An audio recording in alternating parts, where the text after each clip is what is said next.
Hello friends, कैसे हैं आप लोग। मेरी एक बेसमेंट वाली साइट थी जो कि मैं बहुत दिन से अपडेट करता आ रहा हूँ। आप लोगों ने देखा भी होगा, वो साइट अब कंप्लीट हो गई है। इसलिए मैं चाहता था कि बेसमेंट में जो भी ज़रूरी चीज़ें हों, जो भी ज़रूरी जानकारियाँ हों, वो आप तक पहुँचाई जाएँ।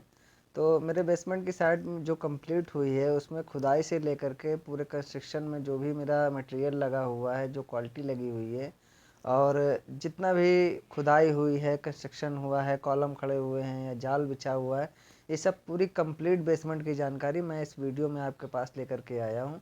और आपको अगर पूर्णतः पूरी जानकारी चाहिए तो इसके लिए इस वीडियो को पूरा देखें। अगर बीच में आप स्किप करते हैं तो आधी अधूरी जानकारी आप तक पहुँचेगी और हमारी मेहनत भी बेकार जाएगी। मैंने पूरा वीडियो थोड़ा लेंदी हो चुका है, लमसम ये मान लीजिए कि 1 घंटे के आसपास है। लेकिन इस 1 घंटे के वीडियो में ये आप मान के चलिए कि आप यदि हमारा वीडियो देखते हैं तो आपको बेसमेंट में कभी भी कहीं भटकना नहीं पड़ेगा और आप अच्छी तरह से पूरी जानकारी के साथ में अपने कंस्ट्रक्शन को कंप्लीट करा सकते हैं। दोस्तों, नेचुरल ग्राउंड के नीचे जो भी कंस्ट्रक्शन होता है उसे हम बेसमेंट कहते हैं। और ये देखिए, हमारा बेसमेंट की खुदाई का काम इस समय चालू है।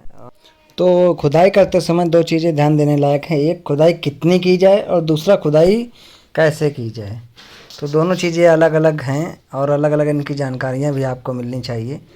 इसलिए खुदाई कितनी की जाए का मतलब ये है कि जैसे आपका रोड लेवल जो भी है, जितना भी रोड लेवल है, उससे आप कितना प्लाट को उठाना चाहते हैं, जिस हिसाब से आप उठाना चाहते हैं उसी हिसाब से इंक्लूड करके ही आप खुदाई कराएंगे। जैसे मान लीजिए आप रोड लेवल से 2 फीट उठाना चाहते हैं, तो 2 फीट उठाने का मतलब है कि जितनी आप बेसमेंट की हाइट रखना चाहें उसके अकॉर्डिंग 2 फीट को ऐड करके ही आप उसकी खुदाई कराएं। मतलब ये है कि जैसे आपको 10 फीट हाइट रखनी है तो आपको 8 फीट खुदाई करानी है, और आपको 8 फीट हाइट रखनी है तो 6 फीट खुदाई करानी है। इसके अलावा बात आती है खुदाई कैसे कराएं। कैसे कराने का मतलब ये है कि खुदाई, सबसे पहली बात तो ये है कि जेसीबी वाले जो खुदाई करते हैं वो मिट्टी वो खुद लेकर के जाते हैं। एक तो ये प्रोसेस है कि आपको कुछ भी नहीं देना है, एक भी पैसे नहीं देने हैं। जो भी वो खुदाई करेंगे उसकी मिट्टी वो खुद लेकर के जाएंगे। और दूसरी बात यह है कि जैसे मिट्टी आपको ज़रूरत है तो उनका जो जेसीबी का चार्ज होगा, जो लेबर चार्ज होगी, वो आपको देनी पड़ेगी। और एक चीज़ ये है कि खुदाई कराते समय आपको ये ध्यान देना है कि अगल बगल अगर यदि आपका कंस्ट्रक्शन हुआ है, कोई प्लाट बना हुआ है, तो उन प्लाट से कम ये मान के चलिए कि 2 से ढाई फीट आप हट के खुदाई कराएंगे। क्योंकि अगर 2 से ढाई फीट आप एकदम चिपक करके उनकी वाल के एकदम चिपका करके जेसीबी चलवाते हैं तो उनके प्लाट का गिरने का डर है, और उनकी जो बेस है वो भी कमज़ोर हो सकता है, उनकी फर्श भी छिटक सकती है। इसलिए अगल बगल वालों को दिक्कत ना हो, इसलिए आपको करना ये है कि अगल बगल वाला जो भी कंस्ट्रक्शन प्लाट है वहाँ से 2-2.5 फीट हट करके ही आपको खुदाई करानी है। और अब खुदाई के बाद इम्पॉर्टेंट है कि आपको एक अच्छी सी डिज़ाइन, मतलब जो भी आप प्लाट कंस्ट्रक्शन करवा रहे हैं उसके अकॉर्डिंग आपकी एक ड्राइंग होनी चाहिए, जिसमें स्ट्रक्चर प्लान आपका हो, लेवल ट्री हो। लेवल ट्री का मतलब कितना आपको बेस उठा करके चलना है, कॉलम की ड्राइंग हो। देखिए, ये हमारे जो हमने बेसमेंट का कंस्ट्रक्शन करवाया है उसकी ये एक लेआउट डिज़ाइन दे रखी है। इसमें सारे कॉलम देखिए, ये पूरे कॉलम दे रखे हैं। और ये देखिए, ये हमारा कॉलम का स्ट्रक्चर दे रखा है, किस तरह से हमें कॉलम बनाने हैं, कौन कौन सी सरिया डालनी है। ये रेप बेसमेंट की जो है उसका पूरा स्ट्रक्चर दे रखा है, इसमें कौन कौन सी सरिया कितनी रहेगी। ये हमारी लेवल ट्री है, कितना लेवल हमें उठाना है, कितना बेस के नीचे रखना है। ये पूरी हमारी बेसमेंट देखिए स्लैब प्लान है, स्लैब में कैसे कैसे जो जो बिम्पर नहीं उनके बारे में बताया है। ये ड्राइंग पूरी है, इसी के अकॉर्डिंग पूरी एक अच्छी सी डिज़ाइन आपको भी तैयार करानी है और उसी के अकॉर्डिंग पूरा कंस्ट्रक्शन का काम आपको कराना है। ड्राइंग होने से आपको ये आराम रहता है कि उसी के अकॉर्डिंग आपको भटकना नहीं है।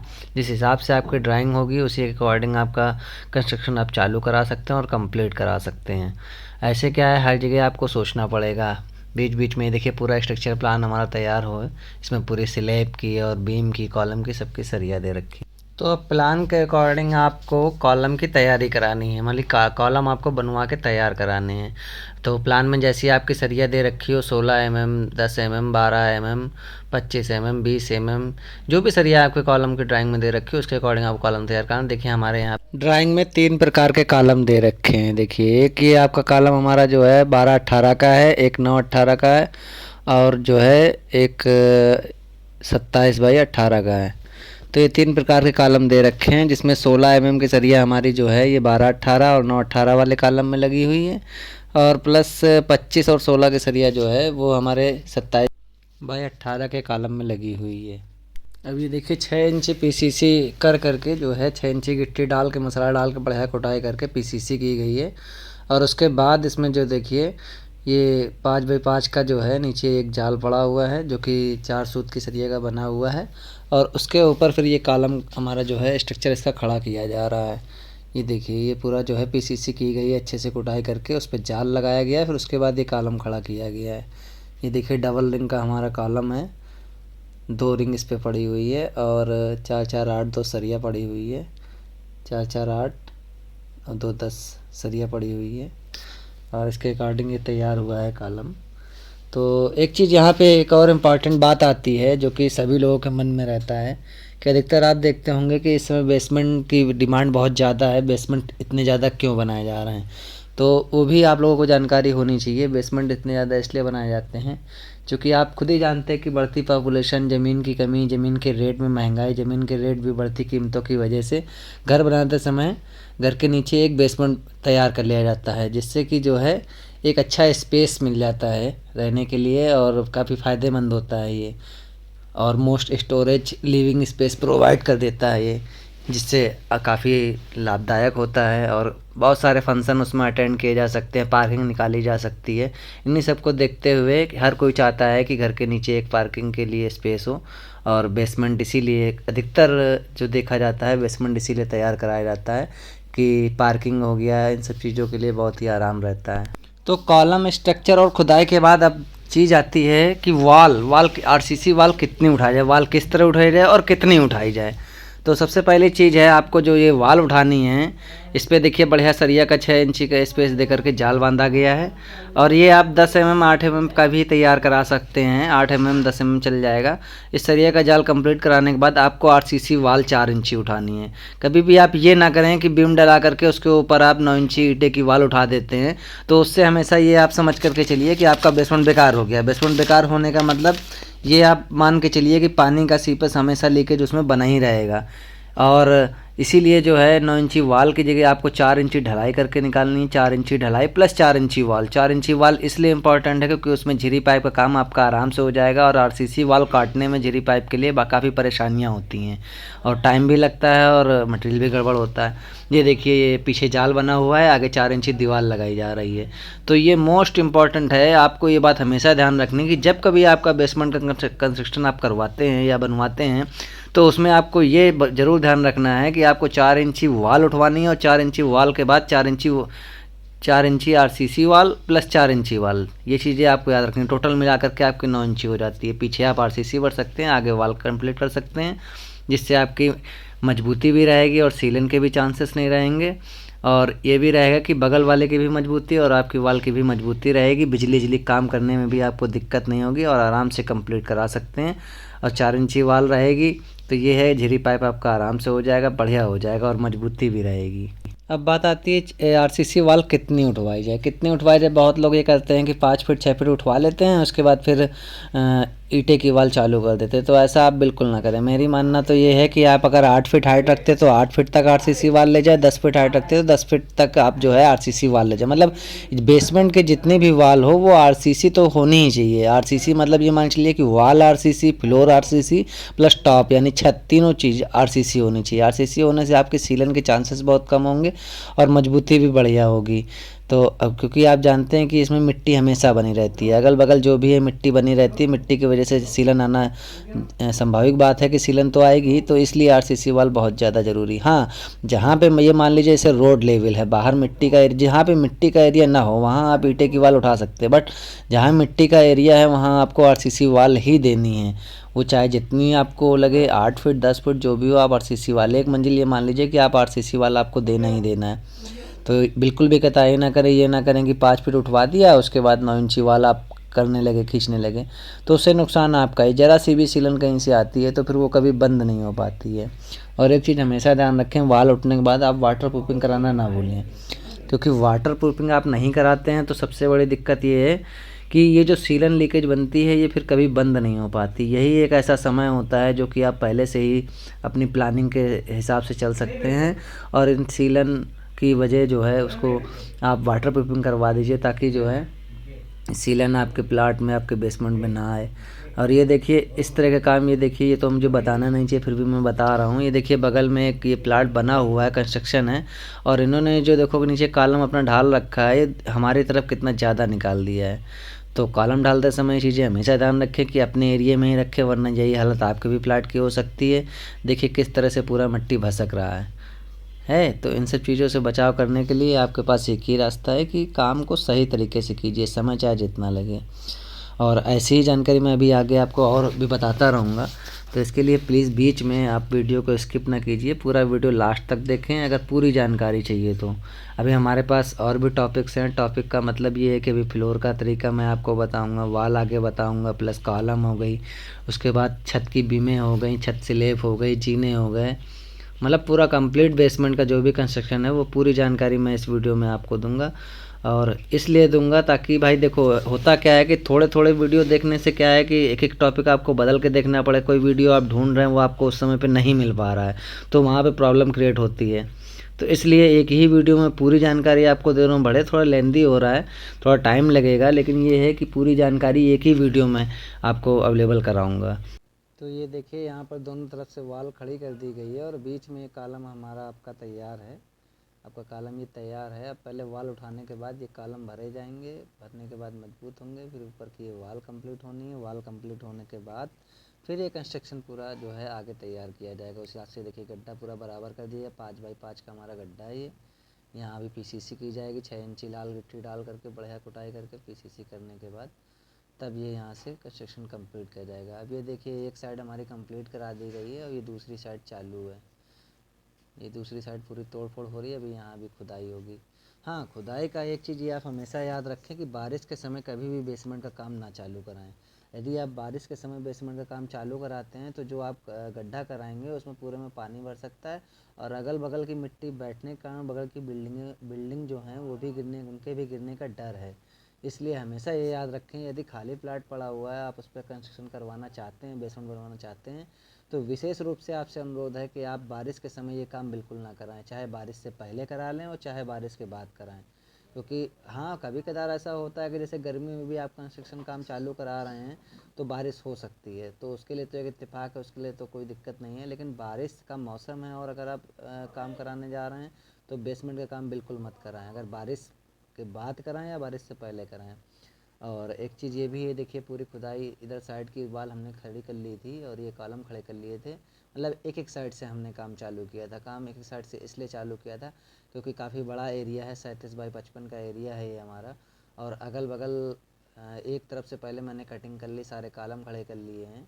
अब ये दूसरी तरफ पीछे की तरफ ये पूरी खुदाई हो गई है, इसमें भी पहले सारे कॉलम खड़े हो जाएंगे, फिर एक साइड फिर खड़ी हम करेंगे। मतलब एक साइड हो चुकी है, एक पीछे की चालू कर दी है। ये देखिए साइड वाली कंप्लीट है ना। अब ये पीछे का एरिया चल रहा है, इसके बाद इधर साइड का कॉलम खड़ा करेंगे, फिर सबसे लास्ट में पूरी मिट्टी निकालने के बाद ही हम आगे का एरिया खड़ा करेंगे। होता क्या है, हम एकदम से पूरी मिट्टी अगर निकलवा देंगे हैं और अगर बारिश हो जाती है तो अगल बगल वाले प्लाटों को दिक्कत हो सकती है। तो दूसरों की मजबूती को ध्यान में रखते हुए ही हमको ये भी नहीं करना कि अपना मकान बनवाना है तो अगल बगल वालों में कोई नुकसान हो, क्योंकि पड़ोस में रहना है तो सबसे बना करके रखना पड़ेगा। तो ये सब चीज़ें अभी मैंने आपको दिखाया भी था कि एक जगह बगल वाले की वॉल बनी हुई थी तो कैसे उसके कॉलम भसक रहे थे। तो इन्हीं सब डर की वजह से थोड़ा सा ये है कि एक साथ पूरा खुदाई का काम नहीं चालू कराया गया, एक तरफ कंप्लीट कर लिया गया है, उसके बाद दूसरी तरफ जो है खुदाई कराई गई है। अब दूसरी तरफ भी वही हमारा प्रोसेस है, वैसे ही वॉल खड़ी होनी है, कंस्ट्रक्शन होना है, वैसे ही जो है आपके कॉलम खड़े होंगे। कॉलम मैंने आपको बताया 3 तरह कॉलम है, C1 C2 C3, एक 12-18, एक 9-18, एक 18-27। ये देखिए वाटर लाइन यहाँ पहले से पड़ी हुई थी, जिसकी खुदाई हो गई तो पानी कितना, ये देखिए कितना पानी बह रहा है, ये सब गड्ढे में भर रहा है।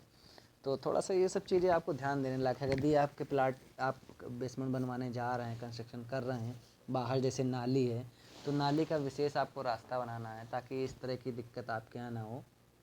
तो मैंने तो यहाँ भी बोल दिया, प्लम्बर आ रहा होगा, उस ठीक ठाक कर देगा, कोई दिक्कत वाली बात नहीं। लेकिन ये सब चीज़ें आपको ध्यान रखनी है। यदि अगल बगल कोई नाली का पॉइंट है या ये मान लीजिए सरकारी कोई पाइप गया हुआ या नाली है तो उसको विशेष रूप से आप ध्यान दें, वरना यही स्थिति आपके प्लाट की भी हो सकती है।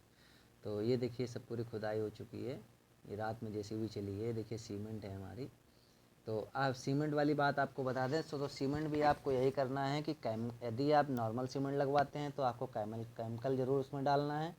और यदि आप केमिकल नहीं डालना चाहते हैं तो आजकल तो बहुत ही नॉर्मल सी बात है, वाटरप्रूफ सीमेंट ही आने लगी है। एसीसी वालों की, बिरला वालों की कैरी बैग सीमेंट आती है, तो उस सीमेंट का भी आप उपयोग कर सकते हैं। नीचे के पोर्शन में खास तौर से सीमेंट में कोई कताई ना करें। सीमेंट जितनी बढ़िया होगी उतना ही आपका कंस्ट्रक्शन मजबूत होगा, और ये मान चलिए कि सीलन की दिक्कतें नहीं आएंगी। सीलन को हमको हर जगह बचा करके चलना है, इसलिए बचा के चलना क्योंकि बहुत सी जगह ऐसी होती हैं, आपने देखा होगा कि बेसमेंट तो लोग बनवा लेते हैं, लेकिन थोड़ा सा बचाने के चक्कर में क्या होता है कि बेसमेंट कंस्ट्रक्शन पूरा बन के तैयार हो जाता है और बेसमेंट में पानी आने लगता है, सीलन आने लगता है, सीपेज बना रहता है। तो ये सब दिक्कतें हमको आपको ना हो, इसीलिए मैं आपको ये जानकारी दे रहा हूँ कि विशेष रूप से बेसमेंट में यही ध्यान देने लायक है। सबसे इम्पॉर्टेंट ये है कि सीलन का कहीं से कोई रास्ता ना हो। अगर सीलन रहेगा तो फिर बेसमेंट बनवाना बेकार है। तो ये देखिए हमारा 18x27 वाला जो कॉलम है पूरा तैयार हो रहा है। सारे कॉलम अब तैयार हो जाएंगे। तैयार होने के बाद फिर आगे हमारा काम चालू होगा। और अब दूसरी साइड से हम कॉलम खड़ा करना देखिए चालू कर दिए हैं। ये हमारा कॉलम खड़ा हुआ है। तो ये 5x5 का जो गड्ढा है, इसमें 4 फीट लेवल उठा करके वहाँ से टेपर ये पूरा गड्ढा भरा जाएगा। कॉलम भरते समय एक चीज़ हमेशा ध्यान रखें, इसकी कुचाई बहुत बढ़िया करें। जितने बढ़िया कुचाई करेंगे उतना बढ़िया ही कॉलम सेट होकर के आएगा। और मसाला एकदम गोल रखें। बहुत लोग होते हैं मसाला बिल्कुल सूखा सूखा कर देते हैं, जिसकी वजह से वो पकड़ नहीं रहती, मजबूत नहीं होती है। क्योंकि ये गिट्टी का मसाला है, जितना ही गीला होगा मतलब गोल माल होगा उतना ही बढ़िया होगा। और चूँकि ये कॉलम का माल है इसलिए ज़्यादा गीला भी नहीं कर सकते, वरना ये सरक करके नीचे चला जाएगा। अभी देखिए किस तरह से ये कॉलम भरा जा रहा है। और ये देखिए आपका, मैंने आपको बताया था कि 2 तरफ काम हमारा स्टार्ट हो गया। देखिए तीसरी तरफ भी हमारा जो है 2 तरफ होने के बाद तीसरी तरफ भी ये देखिए पूरा बीम लेवल तक हमारा कंस्ट्रक्शन है। देखिए कॉलम भर करके ये पूरा जाल बन गया है, बीम बन गई, पीसीसी हो गई। अब ये कॉलम पहले बीम डाली जाएगी, फिर वॉल खड़ी होगी, उसके बाद कॉलम डाले जाएंगे। देखिए ये पूरा एरिया हमारा कंप्लीट हो गया है, यहाँ तक हुआ। अब ये आगे भी एक कॉलम और है, उसके अकॉर्डिंग जो है पूरा तैयार होना है। ये देखिए 1827 के कॉलम है। ये 1827 के कॉलम चूँकि लोड कॉलम है, इन्हीं पे पूरे स्लेब का लोड होना है। देखिए 2 साइड कॉलम दिए हुए हैं, बीच में कोई भी कॉलम नहीं है, पूरा हॉल बना रखा है ना। इस वजह से इसमें जो है कि 10 सरिया 12 सरिया का कॉलम है ये। और ये हमारी केमिकल की बाल्टी है, MP बिरला सीमेंट परफेक्ट। ये केमिकल जो है ये सीमेंट में डाला गया है। 120 बोरी का एवरेज है इस एक बाल्टी में। 5 लीटर की, ये 20 लीटर की बाल्टी है, जिसमें ये मान लीजिए कि 120 बोरी का एवरेज है। 200 ml के आसपास जो है, मतलब हाँ 200 का रेशियो है, उसी के अकॉर्डिंग ये 1 बोरी सीमेंट में डाला जाता है। और 120 बोरी सीमेंट का रेशियो है इस पूरी एक 20 लीटर की बाल्टी में। और आप भी अगर चाहें तो यही केमिकल मंगा सकते हैं, दूसरा भी केमिकल। ये हमारी बिरला परफेक्ट सीमेंट लगाई जा रही, नॉर्मल सीमेंट है।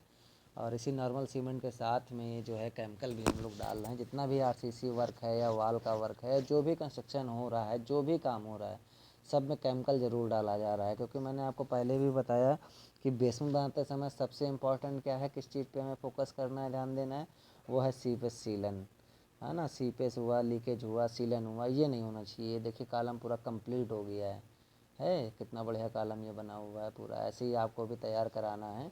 कॉलम बनाते समय ये चीज़ें हमेशा आप ध्यान रखेंगे कि कॉलम जो आप बना रहे हैं उसका बेस नीचे का जो है स्ट्रक्चर जो है वो इसी तरह का आपका होना चाहिए। बहुत लोग होते हैं कि नीचे से स्टार्ट करते हैं, कॉलम में जो है चारों तरफ से ईंटा लगाते हैं, ईंटा लगा के ढाल लेते हैं, भर लेते हैं, कोई कोई प्लाई लगा के ढाल लेते हैं। लेकिन नहीं, आपको जो लेवल ट्री दिया हुआ, जो हाइट दी है उसके अकॉर्डिंग, जैसे 4 फीट दिया हुआ था, 5x5 की खुदाई हुई थी, 4 फीट का कॉलम ये स्ट्रक्चर हाइट हमारी दे रखी थी, तो उसी के अकॉर्डिंग ये पूरा हमारा नीचे पूरा ढलाई हुई है, पॉलिस्टर पूरा कंप्लीट कराया गया है।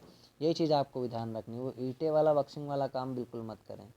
जब भी कॉलम की ढलाई करें वो इसी प्रकार से करें। ये देखिए पूरी टाई बीम हमारी जो है ये ढाल दी गई है, टाई बीम देखिए ढली हुई है चारों तरफ। और अब ये हमारी जो है वॉल की भराई कराई जा रही है। ये पूरा भराई का काम चालू है। ये देखिए वाल है, पूरी वाल लगी हुई है और सेटिंग भी लगा दी गई है। कॉलम कॉलम जहाँ जहाँ पे हैं वहाँ सेटिंग भी लगी हुई है। और ये हमारा वाल का काम पूरा कंप्लीट हो गया। अब RCC वाल डालने का काम चालू कराया गया है। अब यहाँ पे जो है, अब यहाँ पे ढलाई हमारी वाल की होने जा रही है। इसके लिए देखिए मोरंग मंगा रखी है। मोरंग भी आपको जो है ढलाई वाली बढ़िया मोरंग साफ़ सुथरी लानी है, ज़्यादा कंकड़ पत्थर ना हो, मिट्टी ना हो। देख लीजिए ढलाई की मोरंग, ना ज़्यादा महीन मोरंग लानी है। ये गिट्टी है हमारी, इसी तरह की आपको गिट्टी लानी है। गिट्टी गोल हो, आपकी काली गिट्टी हो, मतलब ज़्यादा ये ना हो कि बहुत छोटी गिट्टी है या बहुत बड़ी गिट्टी है, तो इस प्रकार की गिट्टी भी ना होनी चाहिए। गिट्टी एक बिल्कुल गोल गिट्टी होनी चाहिए। ये देखिए मशीन लगी हुई है, मशीन द्वारा अभी पूरा मसाला जो है कंप्लीट करके जो है नीचे गिरेगा, उसके बाद ले जाया जाएगा और वाल का काम चालू होगा। क्योंकि आप खुद ही देख रहे हैं कि हमारे कॉलम खड़े हो चुके हैं और वाल भी आधी आधी खड़ी हो चुकी है, कुछ वालें कंप्लीट हो गई हैं। तो अब सिर्फ वाल भराई का काम जो है हमारा आरसीसी का, उसे कंप्लीट करना है। उसी के अकॉर्डिंग फिर आगे पूरा काम बेस चालू होगा। तो बेसमेंट के लिए मैंने आपको बताया था कि जो है बेसमेंट में बहुत सी चीज़ें होती हैं जो ज़रूरी होती हैं, जिन्हें आपको ध्यान में रखना है। जो मैं आपको धीरे धीरे करके एक एक टॉपिक आपको बता रहा हूँ, इन टॉपिक को आप भी याद रखें और इन पे फोकस ज़्यादा करें। बाकी काम तो सभी कराते हैं, दीवारें उठनी, प्लास्टर होना है, स्लिप डलनी, ये तो सभी जानते हैं, सभी कराते हैं। कुछ चीज़ें ज़रूरी होती हैं, एक अलग काम के लिए कुछ इंपॉर्टेंस रखती हैं। जैसे बेसमेंट काम है, उसमें मैंने आपको बताया सबसे महत्वपूर्ण है आपकी सीलन। सीलन कहीं से नहीं आनी चाहिए, लीकेज कहीं से नहीं होना चाहिए, इस पर ज़्यादा फोकस करना है। दूसरी चीज़ क्या है, सीमेंट आपको उसमें कोई कताई नहीं करनी, सीमेंट आपको बढ़िया लगानी है। भले नीचे आप महंगी सीमेंट लगा सकते हैं, ऊपर जाके फर्स्ट फ्लोर या सेकंड फ्लोर ग्राउंड फ्लोर बनाते हैं तो वहाँ सीमेंट में कोई भी कंप्रोमाइज़ कर लीजिए, लेकिन नीचे जो आप बेसमेंट तैयार करा रहे हैं उसमें कोई भी वो ना करें। और कुछ चीज़ें इंपॉर्टेंस रखती हैं, वो इम्पॉर्टेंट ये हैं कि जैसे बेसमेंट की वाल है, वाल तो वाल डिपेंड करती है आपकी कि आप कितनी हाइट रखना चाहते हैं। हाइट का मतलब ये है कि आप किस पर्पस से आप अपने बेसमेंट को बना रहे हैं, वो चीज़ आपके ऊपर निर्भर करती है, आपके ऊपर डिपेंड करती है कि आपका पर्पस क्या है, बेसमेंट किस लिए बनाना चाहते हैं। तो बेसमेंट बनाने के लिए 3 तरह के बेसमेंट आदमी बनवाता है, 3 इम्पॉर्टेंस होती हैं 3 तरह की। तो सबसे पहला है फुल रेजिडेंशियल, और दूसरा है फुल पार्किंग के लिए, तीसरा कमर्शियल पर्पस के लिए। 3 पर्पस के लिए व्यक्ति बनाता है, एक रेजिडेंशियल या फुल पार्किंग के लिए या कमर्शियल पर्पस के लिए। कमर्शियल पर्पस हो गया आपका, जैसे गोडाउन बनाना चाहते हैं, गेस्ट हाउस बनाना चाहते हैं, पार्टी हॉल बनाना चाहते हैं, शॉपिंग मॉल बनाना चाहते हैं, ऑफिस बनाना चाहते हैं या बैंक को देना चाहते हैं, तो इसके अकॉर्डिंग आप तैयार करा सकते हैं। तो 2 चीज़ें, जैसे रेजिडेंशियल या पार्किंग के लिए आप कराना चाहते हैं तो 8 से 10 फीट हाइट आप रख सकते हैं, बहुत ही ज़्यादा है। 8 से 10 फीट हाइट से ज़्यादा फिर करना बेकार है, क्योंकि पार्किंग के लिए ज़्यादा हाइट की ज़रूरत भी नहीं है आपको। फिर ऊपर के जो आप पोर्शन बनवाएंगे, ground, first, second, third, height आपकी काफ़ी दिक्कत करेगी। मतलब ये समझ लीजिए कि आप अगर 2 मंजिल बनाते हो तो 3 मंजिल के आसपास वो दिखने लगेगा देखने में।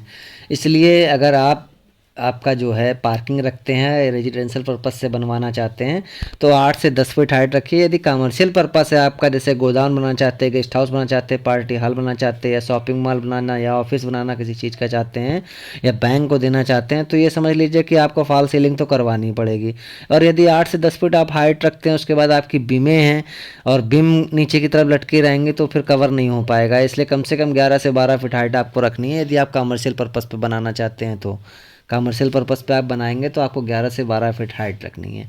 और उसके बाद आपको उसको जो है फॉल सीलिंग भी करानी पड़ेगी, ताकि छत आपकी प्लेन दिखने लगे। और ये देखिए पूरा कंस्ट्रक्शन, पूरा मसाला ये डाला जा रहा है, गिट्टी मोरंग सीमेंट और 3 1 का ये मसाला हमारा बन रहा है। इसमें केमिकल डाला जा रहा है और गोल मसाला पूरा बन के वॉल में भरा जाएगा। क्योंकि अगर वाल में हम सूखा माल डालते हैं तो फिर वो सीलन बनी रहेगी। सीलन इसलिए बनी रहेगी, वो माल सही तरीके से सेट नहीं हो पाएगा, पूरी वॉल भर नहीं पाएगी, सरिया में जाके गिट्टी फंस जाएगी और नीचे तक मसाला हमारा नहीं जाएगा। तो दोस्तों एक बात यहाँ पे और जानकारी वाली है, जो आपको जानकारी इसका रखना बहुत ज़रूरी है। जो लोग वास्तु विज्ञान पे विश्वास करते हैं, वास्तुशास्त्रों पे, तो वास्तु विज्ञान के अनुसार जो आप कंस्ट्रक्शन करवाते हैं, जो बेसमेंट बनवाते हैं, तो बेसमेंट का निर्माण कभी भी संपूर्ण भूखंड में नहीं करना चाहिए। यानी कि जितना बड़ा प्लाट हो पूरे के पूरे में आपको बेसमेंट नहीं बनाना चाहिए। दूसरी चीज़ ये है कि भवन का उत्तरी एवं पूर्वी भाग दक्षिणी एवं पश्चिमी भाग की तुलना में नीचा रहना शुभ माना गया है। अतः बेसमेंट का निर्माण हमेशा भवन के उत्तर और पूरब में करना श्रेष्ठ रहता है। यानी उत्तरी पूरब में जो है उस एरिया में आप बेसमेंट बना सकते हैं। बाकी ये है कि पूरे प्लाट पे बेसमेंट बनाना ठीक नहीं है। और एक चीज़ ये भी इसमें बताई गई है कि इसका जो प्रवेश द्वार होता है, जहाँ से एंट्री की जाती है, वो पूर्वी ईशान, दक्षिण, आग्नेय, पश्चिमी, वायव्य अथवा उत्तरी ईशान में करना चाहिए। ठीक है ना। तो उत्तर में हो या फिर पूर्वी ईशान में हो, 2 स्थानों पर इसका जो है एंट्री करनी चाहिए, मतलब जहाँ से प्रवेश करते हैं। और दक्षिण एवं पश्चिम दिशा में बनाया गया बेसमेंट वहाँ निवास करने वालों के लिए अत्यंत कष्टदायक हो सकता है। इसलिए जब भी आप बेसमेंट की तैयारी करते हैं, अगर वास्तुशास्त्र को मानते हैं, तो ये आपको हमेशा याद रखना है कि जो एंट्री गेट हो वो दक्षिण और पश्चिम दिशा में नहीं बनाना चाहिए। और एक चीज़ ये भी इसमें बताई गई कि पहले से ही दक्षिण पश्चिम दिशा में बेसमेंट बना हुआ हो तो उसका उपयोग भारी सामान रखने अथवा गैराज हेतु करना चाहिए, ऐसे नहीं करना चाहिए। तो जो भी वास्तुशास्त्र को मानते हों वो इन बातों को ज़रूर ध्यान दें और इस पर विशेष अध्ययन करने के बाद ही अपने बेसमेंट का नक्शा बनवाएं, लेआउट बनवाएं, डिज़ाइन बनवाएं, उसके बाद बेसमेंट का कंस्ट्रक्शन चालू करें।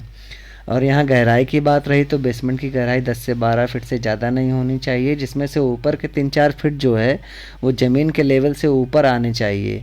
यानी जो फ्लोर लेवल मतलब ज़मीन आपकी है जिसके नीचे आपको बेसमेंट बनाना है उसे 3-4 फीट ऊंचाई लेकर के चलनी चाहिए। इससे क्या होगा, प्राकृतिक रोशनी और हवा के लिए खिड़कियाँ रखी जा सकती हैं और खिड़कियाँ रहेंगी तो बाकायदा आपका हवा पास होगी, उजाला जाएगा बेसमेंट में, नहीं तो बेसमेंट में हमेशा अंधेरा बना रहेगा। व्यवसाय के लिहाज से बेसमेंट के दक्षिणी पश्चिम दिशा में भारी सामान या मशीनें आदि रखी जानी चाहिए। यहाँ पर बेचने के लिए जो सामान रखा जाए उसे बेसमेंट की उत्तर पश्चिम दिशा में रखा जाना चाहिए। एयर कंडीशन एग्जॉस्ट फैन हो तो सभी पूर्व दिशा या अग्निकोण में ही होने चाहिए। तो आपको जानकारी समझ में आई गई होगी। तो वास्तुशास्त्र यदि आप मानते हैं और उसके अकॉर्डिंग मकान बनवाने जा रहे हैं तो इन चीज़ों को आप ज़रूर ध्यान रखें। अब ये देखिए हमारा सब कुछ कंप्लीट हो गया है, शटरिंग का काम चालू हो गया है। तो शटरिंग के काम में ये देखिए बाटम सब टंग रहे हैं। ये बड़े जो हमारे कॉलम थे आपके 18-27 वाले, उसमें देखिए एक बाटम में दो फीटा कॉलम है, ये दो फीटी ये बाटम टंगा हुआ है और उस पर ये देखिए डबल बल्ली लगाई गई है। दो बल्ली इसलिए लगाई गई क्योंकि ये बाटम आपका 2 फीट का चौड़ा है। ये जैसे बहुत से जगह देखा होगा आपने, एक बल्ली लगती है, काफ़ी 3-3 ढाई फीट की दूरी पे एक बल्ली लग जाती है, लेकिन यहाँ पे 2 बल्लियाँ एक साथ लगाई गई। वो इसलिए लगाई गई ताकि बाटम आपका करवट ना हो। करवट होने का मतलब एक सिरा नीचा और एक सिरा ऊपर की तरफ ना हो। तो ये शटरिंग का काम हमारा चालू हो गया है और इसी तरीके से पूरी देखिए अभी पटाई हो रही, बाटम लग रहा है। इसके बाद अब ये शटरिंग कंप्लीट हो जाएगी, उसके बाद जीना कंप्लीट हो जाएगा और उसकी ढलाई हो जाएगी, फिर स्लैब का नंबर आएगा। तो उसकी भी जानकारी मैं आपको दूंगा कि कितने mm सरिया, कौन सी बीम है, लोड बीम है कॉन्टिनेंटल बीम है, हर प्रकार की बीम जो है, रेनफोर्समेंट, हर चीज़ की जानकारी मैं आपको दूंगा। अभी इसकी सेटिंग पूरी कंप्लीट हो जाएगी उसके बाद। उससे पहले एक जानकारी ये आप ज़रूर अपने ध्यान में रखें कि बेसमेंट में जो है वो टॉयलेट का निर्माण बिल्कुल ना कराएं, क्योंकि टॉयलेट का निर्माण इसलिए ना कराएं क्योंकि आप खुद जानते हैं जो सीवर लाइन, वाटर लाइन आपकी होती है वो आपकी रोड लेवल के आसपास होती है, रोड से 1-2 फीट नीचे, और आपका जो बेसमेंट होता है वो 9 फीट, 10 फीट, 8 फीट इतना आप गहराई से बनाते हैं। तो जो आप टॉयलेट की लाइन आप डालेंगे वो आपकी सीवर लाइन में नहीं मिल सकती, क्योंकि सीवर लाइन ऊंची है और आपके टॉयलेट की लाइन जो बेसमेंट में होगी वो नीची होगी। तो ये मान के लिए यदि आप कंपलसरी एक बनवाना भी चाहते हैं तो सिर्फ टॉयलेट बनवा सकते हैं बस, ठीक है ना, सिर्फ टॉयलेट बनवा सकते हैं, यूरिनल लगवा सकते हैं, लेकिन उसके लिए एक आपको डक्ट टाइप का बनवाना पड़ेगा और उसको ऊपर से ढकना पड़ेगा। डक्ट टाइप का बनवाने के अलावा आपको जो है इसके परमानेंट वाटर पंपिंग अरेंजमेंट ज़रूर कराना पड़ेगा, ताकि जैसे ही आपका डक्ट ओवरफ्लो होता है तो मोटर द्वारा इसका जो भी पानी होगा वो बाहर निकाला जा सके। क्योंकि सीवर लाइन तो पड़ नहीं पाएगी या वाटर लाइन तो पड़ नहीं पाएगी, इसलिए नहीं पड़ पाएगी क्योंकि रोड लेवल के हिसाब से सीवर लाइनें सब पड़ी होती हैं और बेसमेंट का हिस्सा जो होता है वो डाउन होता है। तो डाउन से ऊपर के और पानी को निकालने के लिए आपको पंपिंग की व्यवस्था हमेशा करके रखनी पड़ेगी। वाटर पंपिंग अरेंजमेंट परमानेंट करवाएं, ये ना करें कि जब हमारा ओवरलोड हो गया डक्ट उसके बाद हम मोटर की व्यवस्था कर रहे हैं फिर पानी को बाहर निकाल रहे हैं। तो उससे पहले ये चीज़ एक देख लीजिए कि ये बाहर की तरफ हमारा जो है वहाँ पे मिट्टी का ये ज़्यादा एरिया है, तो इसलिए यहाँ पे देखिए पहले से ही वाटर प्रूफिंग के लिए हम ये पन्नी लगा लेते हैं। पन्नी लगाने से क्या है, जो मिट्टी का सीलन है ये वॉल की तरफ नहीं आएगा। तो पन्नी लगाने के बाद फिर जो है इस पर ढलाई का काम चालू कराया जाएगा, ताकि बाहर की तरफ जब भी ये मिट्टी भसके या मान लो कि सीलन आ रही है तो वो पन्नी के कारण अपनी वॉल तक नहीं पहुँचेगी। हाँ, तो और एक चीज़ ये है, टॉयलेट वाला मैंने आपको बताया कि टॉयलेट तो बिल्कुल भी आप ये समझिए कि ना बनवाना पड़े तो ज़्यादा बढ़िया। अगर आप टॉयलेट बनवाते हैं तो वो ये मान लीजिए हमेशा आप परेशान रहेंगे, तो इसलिए बिल्कुल भी टॉयलेट ना बनवाएं बेसमेंट के अंदर। और कुछ बातें हैं जो आपको ध्यान रखनी हैं जैसे अप्रॉक्स बेसमेंट कॉस्ट आपकी कितनी होनी चाहिए, ये चीज़ जानकारी आपको सबसे पहले होनी चाहिए।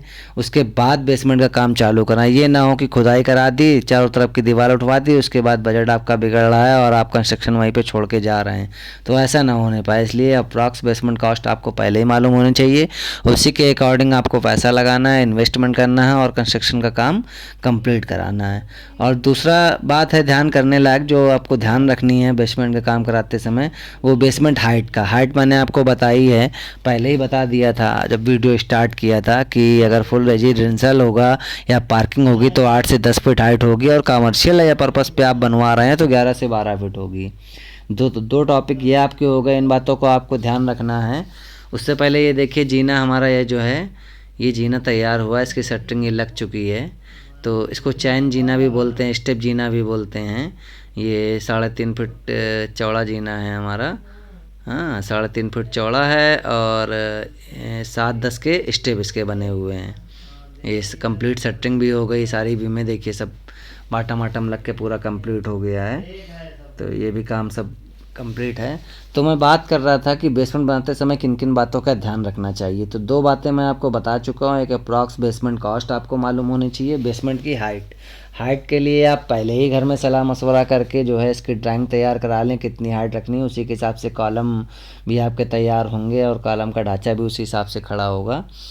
और नंबर 3 पे आती है बेसमेंट वाल, जो मैं आपको बता चुका हूँ कि 4 इंची आरसीसी कर सकते हैं, 4 इंची ब्रिक वाल कर सकते हैं, दोनों को कंप्लीट करके 9 इंची आपका हो जाएगा, या 6 इंची आरसीसी कर सकते हो, 10 इंची वाल तैयार कर सकते हैं।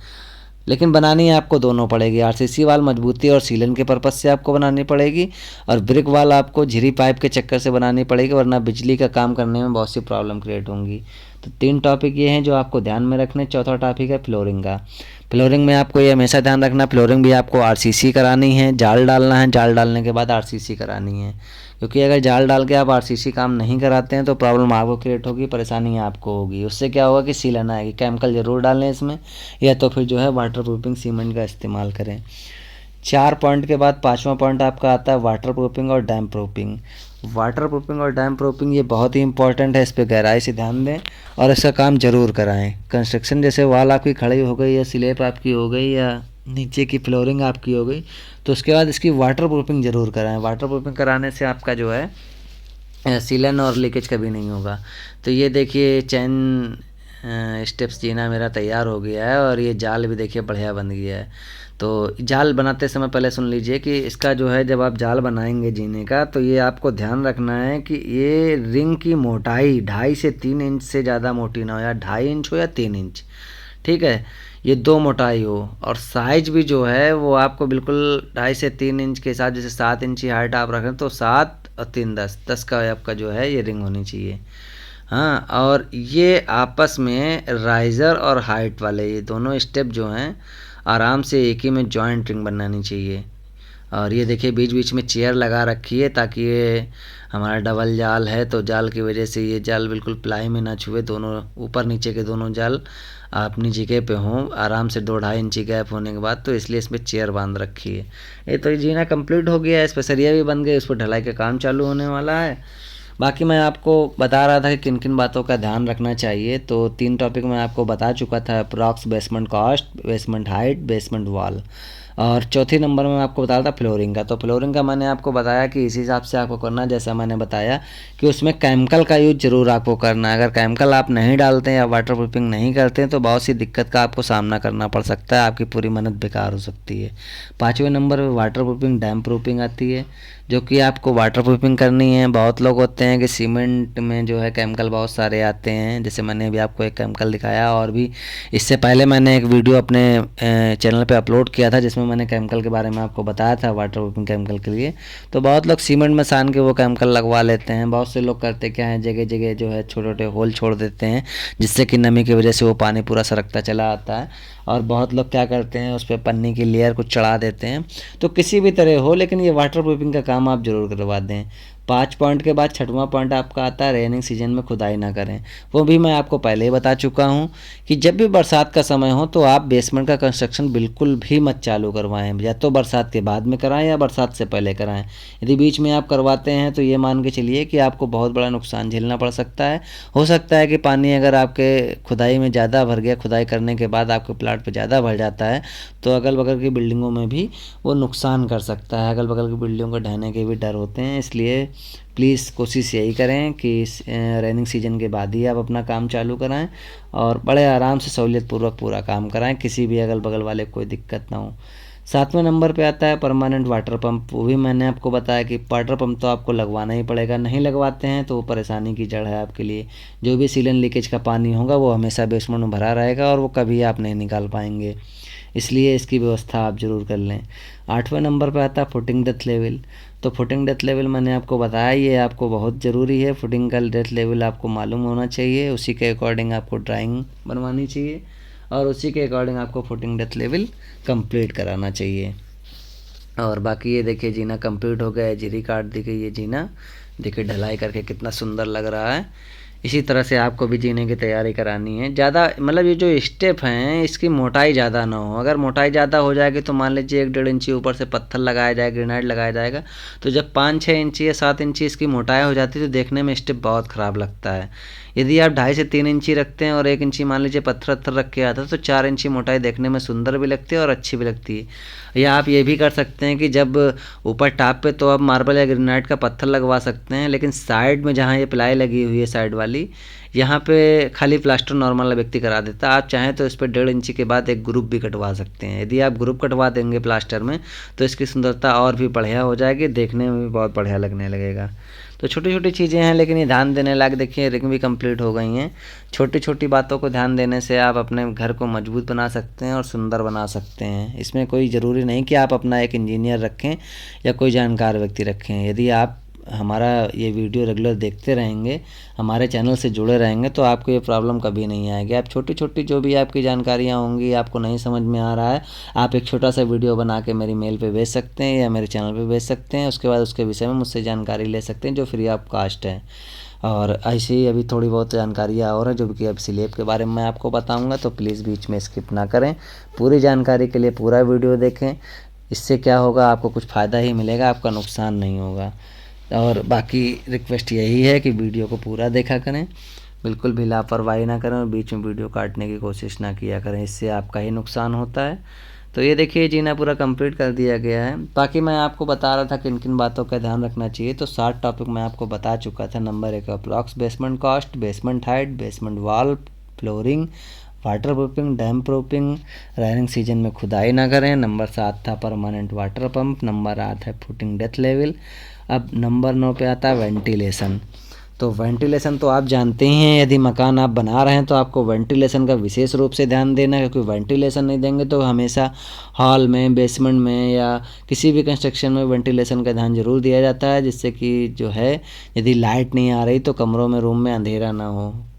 बहुत सा ऐसा समय आता है कि मान लो लाइट में ज़्यादा फॉल्ट हो जाती है तो 2-2 3-3 दिन लाइटें नहीं आती हैं, जिससे पूरे रूम में अंधेरा रहता है। इन्वर्टर आखिर कब तक ध्यान देगा, कब तक इन्वर्टर चलेगा। तो इसलिए कोशिश यही करें कि प्रकाश की किरणें जो हैं वो आपके मतलब रूम के अंदर आ सकें। वेंटिलेशन होगा, हवा पास होगी, हवा आना जाना लगा रहेगा। तो इन सब चीज़ों को देखते हुए प्लीज़ इस बात का ज़रूर ध्यान दें कि वेंटिलेशन का विशेष ध्यान दें। वेंटिलेशन से ये है कि कभी कोई बीमारी उस तरह की नहीं होती है, क्योंकि मतलब बंद बंद घर लगता है तो बिल्कुल बंदा बंदा टाइप का लगता है, इसलिए वेंटिलेशन ज़रूर दें आप। अब 10वें नंबर पे आता है इलेक्ट्रिक वायरिंग। इलेक्ट्रिक वायरिंग के लिए आप विशेष रूप से ध्यान रखें, इलेक्ट्रिक वायरिंग जो आप कराएं वो सही व्यक्ति से कराएं, क्योंकि कभी भी शॉर्ट सर्किट हो सकता है। और बेसमेंट का काम जो कि सीलन का काम है, तो विशेष रूप से आप ध्यान रखें तार जो डालें वो अच्छी क्वालिटी का डालें, जितना मटेरियल डालें वो अच्छी क्वालिटी का डालें। और जिस भी व्यक्ति से जो है लाइटिंग का आप काम कराएं वो अच्छे व्यक्ति से कराएं, जानकार व्यक्ति से कराएं। मतलब थोड़े से पैसे बचाने के लिए ये नहीं कि किसी को भी पकड़ लाए और अपना लाइटिंग का काम करा रहे हैं। इलेक्ट्रिक वायर जो हैं वो अच्छी क्वालिटी के डालें और ज़रा सा भी पैसे के विषय में लेकर के कोई सस्ता मद्दा वायरिंग तार बिल्कुल उपयोग ना करें। तो यही जानकारी मैं आपको दूंगा कि इलेक्ट्रिक वर्क अच्छे तरीके से कराएं, क्योंकि इलेक्ट्रिक वर्क पे ही सब कुछ डिपेंड है। अगर इलेक्ट्रिक वर्क आप बढ़िया कराते हैं तो ये समझिए कि ढांचा तो खड़ा हो जाएगा लेकिन बिल्डिंग चमकेगी इलेक्ट्रिक वर्क से ही। तो सही व्यक्ति का तलाश करें और अच्छा व्यक्ति लगाएं, बढ़िया से जो है इलेक्ट्रिक वर्क कराएं।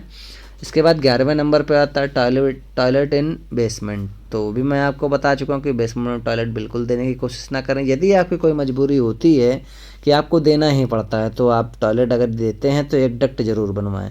तो सिर्फ टॉयलेट का उपयोग उसमें कीजिए और एक पंपिंग बताया आपको, पंपिंग अरेंजमेंट ज़रूर करें, वाटर पंपिंग अरेंजमेंट, जिससे क्या है वो जो आपका वेस्टेड होगा वो बाहर निकाला जा सकता है पानी और फेंका जा सकता है, क्योंकि ऐसे तो नॉर्मली सीवर लाइन में वो पाइप मिल नहीं पाएगा।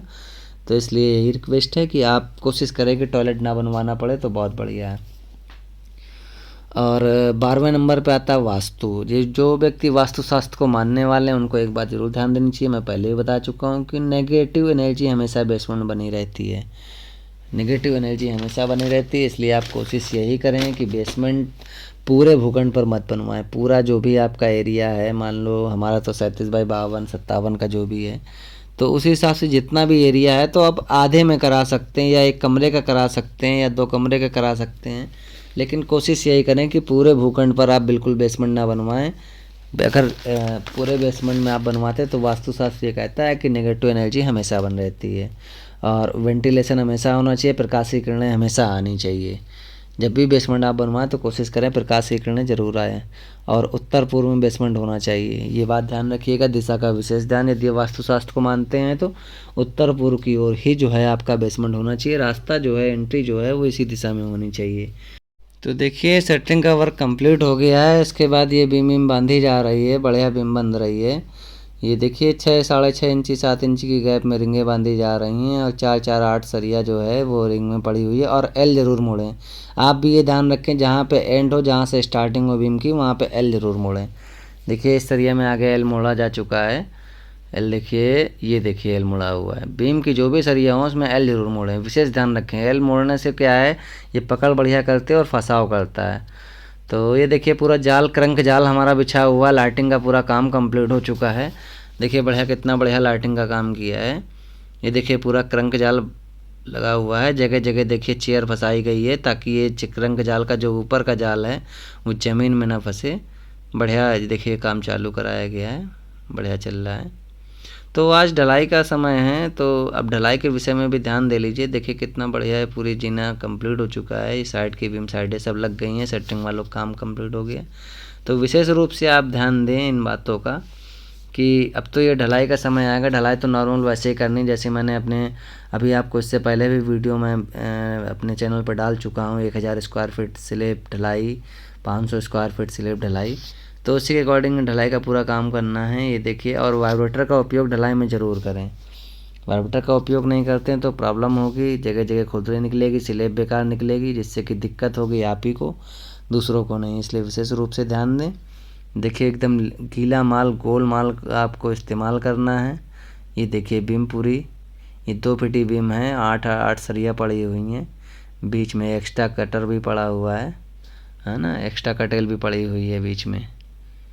क्रंक जाल है ये पूरा। देखिए ये रेप है हमारी, रेप भी पूरी देखिए कितनी मजबूती से, कितनी पास 6 इंची की गैप में सरिया डाली गई है। तो इन सब चीज़ों का आप भी विशेष ध्यान रखिए। मान लो कंस्ट्रक्शन करवा रहे हैं तो थोड़ी बहुत जो है 19-20 ना देखिए, मजबूत काम कराइए। पैसा जो भी लगे, पैसा एक बार वेस्ट मतलब लगता है, बार बार तो लगता नहीं। वो पैसा आपका वेस्ट हो, क्या फ़ायदा है कि एक बार बनवाएं फिर तोड़वाएं फिर से कंस्ट्रक्शन चालू करवाएं। तो उससे एक तो ये होता है कि आधी अधूरी जानकारी होने के कारण ऐसा होता है। दूसरा ये होता है कि पैसों की बचत के कारण व्यक्ति जो है सस्ते में काम चलाना चाहता है तो वो भी गलतियां कर लेता है। अभी आप स्किप करके जाइएगा नहीं, अभी मैं लास्ट में आपको बेसमेंट की कॉस्ट भी बताऊंगा, क्योंकि सबसे इम्पॉर्टेंट वही है। जब तक आपको बेसमेंट की कॉस्ट नहीं पता होगी तब तक आप इन्वेस्टमेंट कैसे करेंगे। जब बजट मालूम होगा तभी तो उस पर इन्वेस्टमेंट करेंगे। देखिए गिट्टी पूरी आ चुकी है, मशीन भी मेरी चालू हो गई है, बस ढलाई चालू ही होने वाली है। आगे देखिए एक रेप भी दी हुई है, यहीं से चढ़ना उतरना होगा, इसी पे जीने बनेंगे, वो भी स्टेप जीने ही बनने हैं। तो इसी हिसाब से है। ये गिट्टी इट्टी सब पूरा कंप्लीट काम हमारा हो चुका है, गिट्टी तैयार हो चुकी है देखिए। और हाँ, एक चीज़ तो मैंने आप लोगों को बताई नहीं कि तो जब भी सेटरिंग का काम आप करवाएं स्लैब डलाते समय, तो हमेशा ये याद रखें कि सेटरिंग आपकी नई होनी चाहिए, नई होनी चाहिए और इसमें ऑयल पुता होना चाहिए, कंप्लीट सेटिंग लगने के बाद उसमें बढ़िया से ऑयल पुतवाएं, जहाँ जहाँ थोड़े बहुत गड्ढे हों उसमें आप पीओपी भी लगवा सकते हैं, मतलब पीओपी भर करके ऊपर से टेपिंग कर सकते हैं। और काला वाला तेल ज़रूर सेटिंग में लगवाएं ताकि नीचे चिकनी एकदम स्लिप आपकी आनी चाहिए। स्लिप बढ़िया चिकनी आएगी तो काम भी बढ़िया होगा, देखने में भी अच्छी लगेगी। और कोशिश पहले तो यही करें कि नई सेटिंग अगर मिल जाए तो बहुत बढ़िया है। नहीं, बहुत लोग होते हैं ना कि अगर कुछ एडवांस पैसे आप उनको दे दें तो बढ़िया वो नई सेटिंग लगा देते हैं। बहुत लोग होते हैं अपनी खुद की सेटिंग लगाते हैं। तो ये आप किसी को भी कंस्ट्रक्शन का काम देने से पहले ये चीज़ हमेशा डिसाइड कर लीजिए कि हाँ, हमें जो सेटिंग लगवानी है वो नहीं लगवानी, भले वो आपकी 1-2 रुपये महंगी पड़े तो भी कोई बात नहीं है। कम से कम आपकी स्लिप तो अच्छी आएगी, देखने में तो बढ़िया रहेगा। देखिए, अगर खुरदरी स्लिप आती है स्लिप डलने के बाद तो उससे प्रॉब्लम ये होती है, नीचे आपकी पनी पीओपी पुट्टी जो भी आप कराते हैं वो अधिक मात्रा में खर्च होती है और मजबूती भी उसी कम होती है। लेकिन जो सीमेंट का माल आपका एकदम चिकना बिल्कुल कंप्लीट होता है वो ज़्यादा मजबूती रहती है। अभी देखिए स्लिप चालू हो गई, बढ़िया माल ये जा रहा है, गोल माल है। पहले बीम भरी जाएगी, उसके बाद जो है स्लिप का काम चालू होगा, फ्लोरिंग का काम, स्लिप फ्लोरिंग का। तो बढ़िया ये मशीन चल रही है, लेबर लगी हुई है, गिट्टी मोरंग सब कंप्लीट हो गई है और ये काम चालू है। तो जितनी जानकारियाँ मैं आप लोगों को दे चुका हूँ वो जानकारियाँ आपकी समझ में आई हों तो कोशिश यही करिएगा कि एक कमेंट ज़रूर आप मुझे दें लिख करके। और मेरे वीडियो को लाइक करें, शेयर करें, सब्सक्राइब करें। जितना भी ज़्यादा आप शेयर करेंगे उतनी ही मेरे द्वारा दी हुई जानकारी और लोगों तक पहुँचेगी और मेरा भी मनोबल बढ़ेगा। आगे मैं इससे अच्छे अच्छे वीडियो तैयार करके आप तक पहुँचाऊँगा। और हाँ, एक चीज़ और, पूरा वीडियो देखने के बाद भी अगर आपके मन में कुछ ऐसा रह गया हो जो अभी तक मैं ना बता पाया हूँ या जिस तरफ मैं ना ध्यान दे पाया हूँ तो उसको मुझसे पूछिएगा, मैं आपको उसके बारे में बताऊंगा। जैसे बहुत सी चीज़ें होती हैं जल्दबाजी में बनाते समय वीडियो, मैं कुछ चीज़ें हैं जो मुझे खुद याद नहीं रहती कि क्या मैं आपको बताना चाहिए क्या नहीं बताना चाहिए। अपनी तरफ से तो मैं पूरी कोशिश करता हूँ कि पूरी जानकारी आप तक पहुँचे, कुछ भी छूटे ना। लेकिन बाई चांस मान लीजिए अगर कोई जानकारी छूटती है और आपको वहाँ पर नहीं समझ में आ रहा है, आप भी कंस्ट्रक्शन करवा रहे हैं लेकिन आपको कुछ दुविधा है, आपको नहीं समझ में आ रहा है, तो आप मेरे चैनल पे मुझे कमेंट कर सकते हैं। मैं आपको तुरंत उसका सलूशन बताऊंगा, जवाब दूंगा और जो भी आपकी समस्या होगी उसका उचित समाधान सही समय पर मैं आपको अवेलेबल करवाऊंगा। तो ये देखिए बीम, पूरी बीम पे मसाला पड़ चुका है, उसका वाइब्रेटर का काम चालू कर दिया गया है। देखिए वाइब्रेटर, ये इलेक्ट्रॉनिक वाइब्रेटर है। एक वाइब्रेटर आता है पेट्रोल से चलने वाला, उसमें डोरी फंसा करके खींचा जाता है।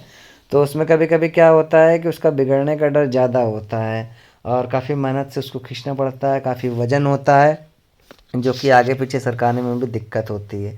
इलेक्ट्रॉनिक है, अपना वायर खींच ली, जितनी दूर तक मुझे ले जाना है ले गए, स्विच चालू किया और बढ़िया से अपना वाटर चल गया। तो ये चीज़ आपको ध्यान रखनी, चाहे वो स्लेब हो, चाहे बीम हो, चाहे झालर हो, आपको वाइब्रेटर का काम ज़रूर करना है। यदि वाइब्रेटर का काम आप नहीं करते हैं तो भी एक ये दिक्कत है कि आपका मसाला सही ढंग से नहीं बैठेगा और गिट्टी गिट्टी जो है वो सब स्लेब खुलने के बाद नीचे दिखाई पड़ेगी। इसलिए वाइब्रेटर का उपयोग ज़रूर करें। तो ये देखिए बढ़िया मशीन चल रही है और माल डल रहा है, सीमेंट ये हमारी आ चुकी है। तो इसी के अकॉर्डिंग पूरा काम चल रहा है। ऊपर स्लेब हमारी पड़ी हुई है जिसमें मैंने आपको सरिया बताई थी, हमारे पास 4 तरह की सरिया पड़ रही है। हाँ, 8 mm हो गई आपकी, 10 mm हो गई, 12 mm हो गई, 16 mm हो गई, 25 mm हो गई, 20 mm तो आई नहीं है। तो इन्हीं सब सरिया के अकॉर्डिंग पूरा हमारा कंस्ट्रक्शन हुआ है। जाल के विषय में ध्यान रखें, यदि आपका छोटा एरिया है, कमरे छोटे हैं तो उसमें आप प्लेन जाल का उपयोग कर सकते हैं। यदि कमरे का एरिया बड़ा है तो ये मान के चलिए आपको जो है क्रंक जाल का ही यूज करना है। क्रंक जाल का यूज करने से आपका जो है मजबूती बढ़िया होती है और छत कभी ज़्यादा जंपिंग नहीं करती है और ज़्यादा डर नहीं होता, मजबूत स्लेब होती है। और ये भी आप ध्यान रखें कि जो आपका क्रंक है वो 4 फीट का होना चाहिए, मतलब स्लेब के कॉर्नर से बीम की तरफ से 4-4 फीट तीनों तरफ, चारों तरफ आपको जो है क्रंक करवाना है। बाकी आगे देखिए हमारे जो हमारी स्लेब है इसमें आगे की तरफ एक झालर दे रखी, झालर मतलब एक पतली सी बीम दे रखी है छज्जे में, ताकि देखने में उसका लुक बढ़िया लगे। तो वो जो झालर है वो आपको 3 इंची 2.5 इंची 3 इंची से ज़्यादा मोटी नहीं करवानी है, क्योंकि ज़्यादा मोटी हो जाती है फिर दोनों तरफ से प्लास्टर होता है तो काफ़ी मोटी हो जाती है, देखने में ख़राब लगती है। तो इसलिए झालर जो है वो आपको जब भी आप झालर की डिज़ाइन आगे दे रहे हो तो 3-3.5 इंची से ज़्यादा मोटी उसकी ढलाई मत करवाएं। ठीक है, ये देखिए थोड़ा सा कंस्ट्रक्शन हो गया है, पूरी बीमें भरी जा चुकी हैं। बड़ी बड़ी बीमें थीं 2-2 फीट की और पूरी भरी जा चुकी हैं। हाँ, एक चीज़ और कि यदि आपकी बीमें जो है वो 2 फीट की या 2.5 फीट की है हाइट, उसकी गहराई बीम की, तो हमेशा ध्यान रखें कि आधी आधी बीम डालें। एक बार आधी बीम डालते हुए इस किनारे से उस किनारे तक पहुंच जाए, उसके बाद दोबारा उसके ऊपर मसाला डलवा सकते हैं और वार्पटर चला सकते हैं। एक साथ डालने से क्या है कि एक तो गहरी बीम है, लंबी बीम है, तो उसकी प्लाई फट सकती है। तो इसलिए ध्यान देने के लिए देखिए स्लेब में भी वार्पटर चलवाया जा रहा है। तो मैंने आपको बताया, चाहे वह स्लेब हो, चाहे जीना हो, चाहे किसी भी जगह हो, यदि आपके पास वार्पटर है तो उसका उपयोग कीजिए और उपयोग सही जगह कीजिए। देखिए कितना बढ़िया वार्पटर ये चल रहा है। इससे क्या है, देखिए पूरा मसाला अच्छे ढंग से बैठ जाता है और पूरा दोगा इसका जो है वो बाहर चला आता है, पूरे मसाले को बैठा देता है वार्पटर। तो वार्पटर के उपयोग में कताई बिल्कुल ना करें, ना इसमें पैसे बचाने की कोशिश करें। वार्पटर का उपयोग ज़रूर करें किसी भी हालत में, क्योंकि वार्पटर ही है जिससे आपका मजबूत काम हो सकता है। भाई ऐसे क्या है, मसाला डाला ऊपर से चिकना कर दिया, लेकिन नीचे तो वो खुरदरा ही बना रहेगा। खुरदरा तब तक नहीं सही होगा जब तक आप उसे वार्पटर नहीं चलाएंगे। तो ये कंप्लीट स्लेब की जानकारी थी पूरी बेसमेंट से अभी तक की, जो मैंने आप लोगों तक पहुंचाने की कोशिश की। आई होप कि मेरी जानकारी आपको अच्छी लगेगी, पसंद आएगी। और मैं भी यही चाहता हूं कि मेरी जानकारी से सभी व्यक्ति संतुष्ट हों, प्लस मेरी जानकारी को दूसरों तक पहुंचाने में मेरी मदद करें। ठीक है ना, क्योंकि दूसरों तक पहुंचाएंगे तो उनको भी कुछ जानकारियां मिलेंगी। किसी का भला ही होना चाहिए, हमसे हो, आपसे हो या किसी से हो, कोशिश ये करनी चाहिए कि एक दूसरे का भला करें। तो ये वीडियो जैसे कोई कंस्ट्रक्शन करवा रहा है, उसको ज़रूरत है, तो आप ज़रूर शेयर करें, उस तक पहुँचाएँ मेरे वीडियो को, जानकारी उस तक पहुँचाएँ। तो आई होप कि इससे अच्छा वीडियो मैं आगे आगे आपको फिर से दूंगा। और यदि आपको स्पेशल कुछ अपने विषय में जानना हो, कोई जानकारी चाहिए हो कंस्ट्रक्शन के रिलेटेड, ये तो मैंने बेसमेंट का डाला, कोई फ्लोर का हो, पीओपी का हो, डिजाइन का हो, दरवाजे का हो, खिड़की, किसी भी प्रकार की कोई कंस्ट्रक्शन की जानकारी हो, तो प्लीज़ हमसे कहिए, हम आपको उससे रिलेटेड कोई वीडियो तैयार करके देंगे और पूरी जानकारी आप तक पहुंचाएंगे।